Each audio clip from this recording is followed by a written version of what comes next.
افغانستان میں 6 شدت کا خوفناک زلزلہ، ننگرہار اور کنڑ میں درجنوں مکانات ملبے کا ڈھیر، مختلف حادثات میں 20 افراد جاں بحق، 100 سے زائد زخمی۔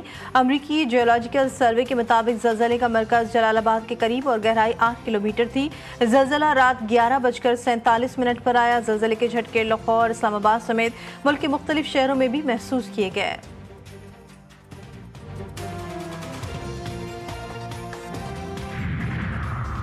بھارت کی پھر آبی جاری ہے۔ دریائے چناب میں 8 لاکھ کیوسک کا بڑا ریلا چھوڑ دیا۔ پنجاب میں بڑے سیلاب کا خدشہ۔ بھارت نے سلال اور بغلہار ڈیم کے سپل ویز کھول دیے۔ اس بار بھارت نے دریائے چناب میں پانی چھوڑنے کی وارننگ بھی نہیں دی۔ پی ڈی اے میں پنجاب کے مطابق بھارت نے صرف ہریکے کے مقام پر اونچے درجے کے سیلاب کی وارننگ دی تھی۔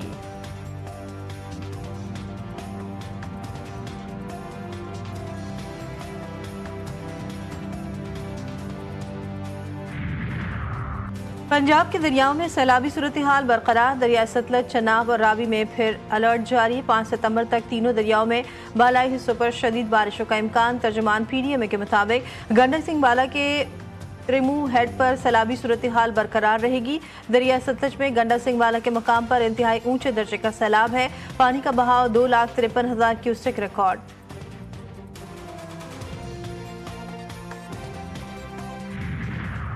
اور اسرائیلی فوج کا غزہ پر حملے میں حماس کے ترجمان ابو عبیدہ کو شہید کرنے کا دعویٰ۔ فلسطینی ذرائع نے اسرائیلی دعویٰ مسترد کر دیا۔ حملے میں ابو عبیدہ کے اہل خانہ کو نشانہ بنائے جانے کی تصدیق۔ ہفتے کی شام مقامی وقت کے مطابق شام 5:30 بجے ابو عبیدہ کے اہل خانہ کو نشانہ بنایا گیا۔ حملے میں ابو عبیدہ کی بیٹی کی شہادت کی اطلاعات۔ وزیراعظم شہباز شریف کی ایس سی او اجلاس میں عالمی رہنماؤں سے ملاقاتیں۔ وزیراعظم کی روس کے صدر پیوٹن سے ملاقات۔ Malaysia, Belarus, Azerbaijan, Tajik, Turkmenistan, Kyrgyzstan, Maldives کے صدور سے بھی ملے۔ شہباز شریف سے عالمی رہنماؤں کی غیر معمولی گرمجوشی دیکھنے میں آئی۔ ان ملاقاتوں میں دیکھی گئی قربت پاکستان اور ان ممالک کے درمیان برادرانہ اور دوستانہ تعلقات کی عکاس ہے۔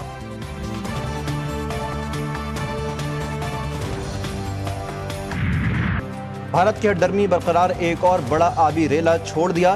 سلام ڈیم کے سارے گیٹ کھول دیے۔ بھارت سے آنے والا آبی ریلا 8 کیوسک کا ہے۔ دریائے چناب سے ملحقہ علاقوں میں اعلانات۔ ممکنہ سیلابی ریلے سے نمٹنے کے لیے تیاریاں۔ D G P D M میں پنجاب کے مطابق پنجاب دوبارہ بڑے آبی ریلے سے نمٹنے کے لیے تیار ہے۔ بھارت سندھ طاس معاہدے کے مطابق معلومات فراہم نہیں کر رہا۔ بھارتی سلال ڈیم سے جتنا بھی پانی چھوڑا جائے گا ڈاؤن اسٹریم میں آئے گا۔ پنجاب کے مختلف اضلاع میں دریاؤں کی طغیانی سے تباہی۔ جھنگ، شورکوٹ اور چنیوٹ میں درجنوں دیہات زیر آب۔ دریائے ستلج میں اور سندھ کے بکھرے ریلوں نے بہاول نگر اور رجحان نے بستیاں اجاڑ دیں۔ اوکاڑا، چشتیاں اور بورے والا میں بند ٹوٹنے سے ہزاروں ایکڑ پر کھڑی فصلیں تباہ۔ متاثرہ علاقوں میں سینکڑوں خاندان کھلے آسمان تلے امداد کے منتظر۔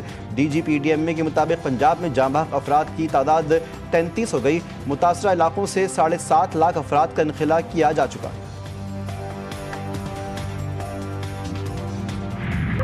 70-80 سال کا کام ہے، وہ ایک اس سال میں نہیں ہو سکتا یا ایک رات میں نہیں ہو سکتا۔ لیکن بات یہ ہے کہ مجھے اس بات کی خوشی ہے کہ جو پنجاب حکومت ہے، نہ صرف یہ کہ اس نے انسانی جانیں بچائی ہیں، بلکہ پنجاب حکومت نے مال مویشی لوگوں کے اٹھا کے کندھوں پہ لاد کے انہوں نے ان کو بھی بچایا۔ وزیراعلیٰ پنجاب مریم نواز کا قصور میں ریلیف کیمپ کا دورہ۔ متاثرین کو دلاسا دیا۔ معصوم بچوں کو گود میں اٹھا لیا۔ متاثرین سیلاب کے ساتھ کھانا بھی کھایا۔ متاثرہ افراد کے چہروں پر مسکراہٹیں بکھر گئیں۔ وزیراعلیٰ نے عارضی اسپتال میں مریضوں کی عیادت کی۔ مریم نواز کی خواتین اور بچوں سے بات چیت۔ متاثرین کے مسائل بھی دریافت کیے۔ مریم نواز نے کشتی پر آنے والے متاثرہ خاندانوں سے ملاقات کی۔ وزیراعلیٰ پنجاب کی متاثرین سیلاب کو مکمل تعاون کی یقین دہانی۔ مریم نواز کا ریسکیو ٹیم کے لیے 10 لاکھ روپے امداد کا اعلان۔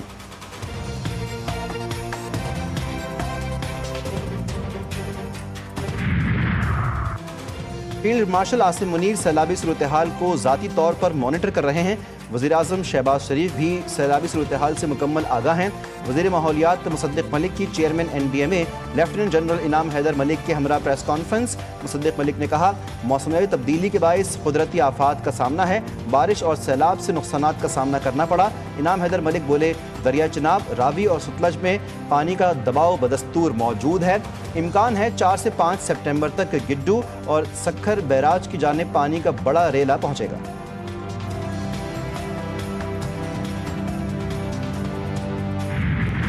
غزہ پر اسرائیلی حملوں میں تیزی آ گئی. اسرائیلی حملوں میں مزید 52 فلسطینی شہید. شہداء میں امداد کے متلاشی 15 فلسطینی بھی شامل. بھوک اور غذائی قلت سے مزید 4 افراد دم توڑ گئے. 130 بچوں سمیت بھوک سے اموات کی مجموعی تعداد 320 ہو گئی. بھارت کو ایک بار پھر سبکی کا سامنا. امریکہ بھارت تعلقات میں تجارتی ڈیل نہ ہونے کے بعد سرد مہری. صدر ٹرمپ نے دورہ منسوخ کر دیا. امریکی اخبار کے مطابق تجارتی کشیدگی کے باعث ٹرمپ کا بھارت آنے کا ارادہ نہیں. صدر ٹرمپ کوآڈ اجلاس کے لیے نئی دہلی آنے والے تھے. شیڈول سے نام نکال دیا گیا. امریکی اور بھارتی حکام کی جانب سے خبر کی نہ تصدیق نہ تردید. ماضی میں چین مخالف بیانات دینے والے مودی ایس سی او اجلاس میں چین کی تعریفیں کرنے لگے. بھارتی وزیراعظم مودی نے بطور اپوزیشن لیڈر چین کو گیدڑ بھبکیاں دیں. کہا تھا کہ جو چین بھارتی جوانوں کے سر کاٹ لے اسے پروٹوکول نہیں ملنا چاہیے. مگر اب وہی مودی سفارتی محفلوں میں صدر شی جن پنگ کا شکریہ ادا کر رہے ہیں. اور بھارت کی ایس سی او کو امن کے بجائے نفرت کے لیے استعمال کرنے کی ناکام کوشش. ایس سی او کا مقصد اجتماعی سلامتی اور ترقی، بھارتی بیانی کی ترویج نہیں. بھارتی میڈیا کا گمراہ کن دعویٰ. دہشت گردی ایس سی او کے ایجنڈے پر ہے. ایس سی او خطے کی ترقی پر مرکوز ہے. بھارت خطے میں تعاون نہیں تصادم کی راہ اختیار کر رہا ہے.